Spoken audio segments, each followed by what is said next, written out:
Mipirma og joint manifesto ang 8 ka mga kongresista sa lalawigan sa Sugbo nga nagsuporta sa swab upon arrival nga pulisiya sa probinsya alang sa mga moabot nga overseas Filipino workers kun OFWs ug returning overseas Filipinos kun ROFs. Ang maong manifesto misuporta sa barugana ni Gobernador Gwendolyn Garcia sa local autonomy sa mga local government units panahon sa health emergencies.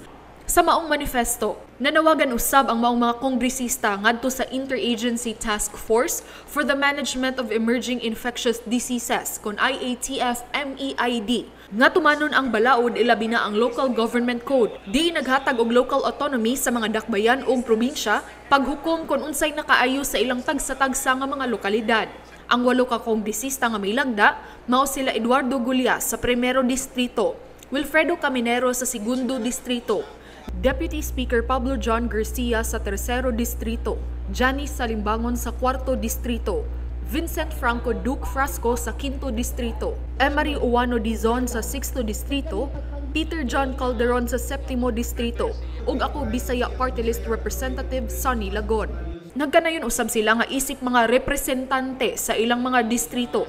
Dili sila makaako nga pasagdaan nga naglisod ang ilang mga konstituente, lakip na niini ang mga OFWs ug ROFs. Tungod sa mga pulisiya nga giinsister sa IATF. Gusto sa IATF nga ang OFW ug ROF mopaubos sa napulo ka adlaw nga kwarantina sa hotel ug anhan na iswab test sa ikapitong adlaw. Samtang sa pulisiya sa lalawigan sa Sugbo, iswab dayon ang pasahero inig-abot ug buhian dayon sa ikatulong adlaw sa higayon nga mogawas nga negatibo ang result. Libre pagayud ang swab niini sa MCIA nga ipahigayon sa mga kawani sa Department of Health. Tungod sa polisiya sa IATF, dako ang gasto sa mga ROFs nga moabot ug dako usab ang gasto sa gobyerno sa mga OFWs. Sa iyang bahin si Gobernador Gwen Garcia mapasalamaton sa manifesto nga giluwatan sa mga kongresista.